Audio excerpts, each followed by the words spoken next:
makakausap natin si Binibining Mary Abigail Modales. Siya po ang active transport lead ng Move As One Coalition. Magandang umaga po, Ma'am Abigail, si Xander po at si Angel. Good morning, ma'am. Umaga, Xander at Angel. Opo, at salamat po sa muling pagpapaunlak sa ating programa. Salamat din muli sa pag-iimbita sa amin. Opo, ma'am, kuhanin ko ang reaksyon po ng Move As One Coalition doon sa SONA. Sa katatapos pa lamang na SONA ng ating Pangulo dahil meron po siyang nabanggit hinggil po sa ating transportasyon. Kabilang na nga yung pagpapabilis sa pagpagawa na ating subway ng North-South Commuter Railways at iba pang railway project. Naitala ng grupo namin, Angel, na sa kabuuan ng delivery time ng SONA ay at least 10% yung pagbanggit tungkol sa problema o issue ng transportasyon. So in total, we recorded 8 minutes and 32 seconds of delivery time from the SONA with the President discussing pressing transportation sector issues such as the MRT, rail expansion, EDSA, cash relief to our transport workers, yung AIX, tuloy pasada, discounts at subsidy for the commuter service contracting at gano'n na rin sa relief sa mga terminal fees for example, sa PTEX. So sa aming komunidad, sa aming sektor ng transportasyon, this is good that there is 10% at nakikita natin na to an extent, there is priority being given sa transportation issues na danas pa rin ng mga commuters natin hanggang ngayon. Opo, at kasabay nga po nung pagtaas ng presyo ng mga produktong petrolyo dahil nga po sa Iran-US war, ang ibinida ho sa SONA yung pamimigay po ng ayuda sa mga tsuper, yung discount sa pamasahe, sa toll fee. Ano ho ang inyong reaksyon dito? Magandang move ba yan? Ang kailangan natin maintindihan, Xander, itong mga ayuda na ibinibigay ngayon sa ating mga transport workers ay very limited lamang. Kapag naubos ang resources, naubos ang allocation para sa ayuda, titigil ang ayuda. So ang kailangan natin ngayon ay mga solusyon at isang sistema na will go beyond even after this allocation or even after the oil crisis has stopped. Kasi ngayon nakikita natin, kagabi, yung grupo namin ay nasa One Ayala para sa isang meeting patungkol sa e-mobility. At halos 3 o 2 pa sa amin, alas 11, alas 12 ng gabi na hindi pa nakakauwi dahil maulan at nagdulot ito ng matinding traffic. So nakikita natin na even after the crisis, ang kailangan natin ay mga solusyon. So itong mga ayuda ay isang solusyon na gagana lamang for a short period of time, but it will not extend beyond the allocation given to it. Kumaga parang band-aid solution lang, Ma'am Abigail, Yes, Angel, tama. Opo. Ano po sa tingin ninyo yung mga mahahalagang usapin pa na sa transportasyon ang hindi po nabigyang pansin sa SONA po ng ating Pangulo? Isa sa mga nabanggit ng ating Pangulo sa kanyang SONA ay by next year or bago matapos ang kanyang administrasyon ay kalahati ng ating mga sasakyan ay EV na. So, ang pagbanggit dito ay mukhang nakapokus muli tayo sa mga four-wheeled vehicles, sa mga pampribadong sasakyan. Pero hindi nabigyang pansin ang micromobility o light electric vehicles, yung mga e-bikes at e-trikes natin, na hanggang ngayon ay may problema pa rin sa pag-access ng mga national roads pagkat hindi pa rin klaro ang national policy. So walang access itong mga light electric vehicles na madalas ay dinedependehan ng ating mga senior citizens at persons with disability. So heavily car-centric muli tayo nakafocus dito sa kanyang nabanggit sa SONA. At isa sa pinaka na flag ng Move As One Coalition ay ang kakulangan o kawalan ng pagbanggit tungkol sa active transport o active mobility.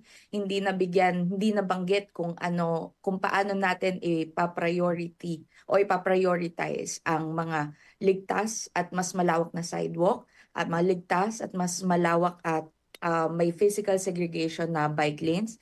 Dahil ang kailangan nating maintindihan ay kahit na i-improve natin ang ating mga railway system, kung hindi tayo mag-i-invest sa mga road-based na transportation katulad ng buses, ng mga jeep, ng rapid bus, at ng safe cycling and safe walking infrastructure.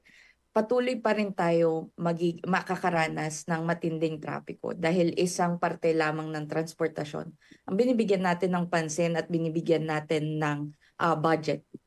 Mhm. Kumbaga sususugan ko lang po yung sinabi ninyo, no.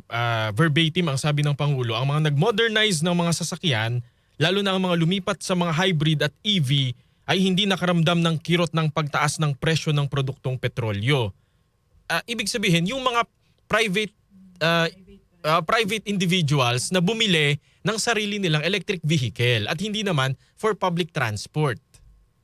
Tama. So yun yung makikita natin doon ang problema dahil Mm. hindi lahat ng ating mga kababayan ay kayang bumili ng Correct. Oo. wheeled electric vehicle. Ito ay mga kababayan natin nagre-rely pa rin sa commuting at sa mga namamasada na bus at jeep.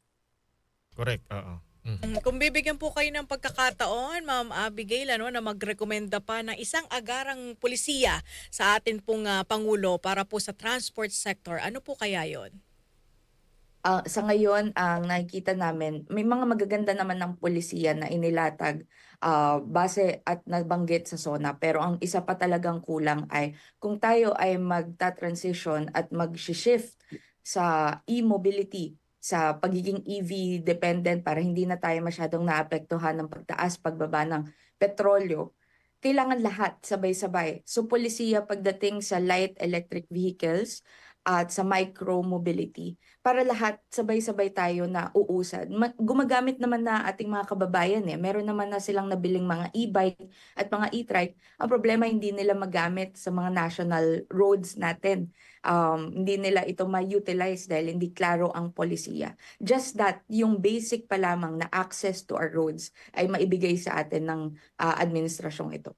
Opo, bukod po siguro dun sa mga dagdag na infrastruktura para din po sa ating mga public commuters, yung mga sumasakay po ng MRT, LRT, na wala hong access, especially yung mga PWD.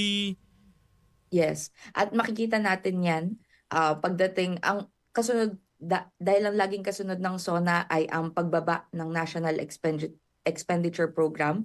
Makikita natin kung ito bang mga sinabi ng Pangulo ay mga pangako lamang o talagang tototohanin nila base sa proposal ng mga agencies pagdating sa 2027 budget. Opo, ang Move As One Coalition ba parang nagkaroon kayo ng parang nagkakaisang grade sa SONA ng Pangulo? At kung meron po, pwede nyo bang i-share sa amin? Nagkaroon kami ng SONA Watch Party upang bantayan kung ano sasabihin ng Pangulo pagdating sa transportasyon at iba pang sektor. Wala kaming nagkakaisang grade pero kami ay nagbigay ng sarili-sarili naming rating. At para sa aking personal na pag-rate sa ating Pangulo ay bibigyan ko siya ng 7. Ito ay dahil na-discuss ng mabuti at 10% of the delivery time ay naibigay patungo sa transportation sector. Ngunit kulang pa ito dahil sa work stream na akin nililid sa advocacy na nililid ko na active transport ay hindi man lamang ito nabanggit at kulang na kulang din ang pangbanggit tungkol sa accessibility at kung ano ang gagawin pa sa upang ma-access ang ating public transport ng mga kasamahan natin na persons with disability. So madami pang kulang pagdating dito pero kung sa kabuuan ay masaya kami at nabigyan ng pansin ang transportation issues. Opo. With that, Ma'am Abigail, maraming salamat Thank po you, ma'am, sa inyong ha. oras at panahon dito po sa aming programa. Salamat po Ma'am Angel, Sir Zandri. Opo, so ulitin po, nakausap po natin ang Active Transport Lead ng Move As One Coalition, si Ma'am Mary Abigail Modales. SONA ng Pangulo, ang ikalimang yugto. RMN Networks Special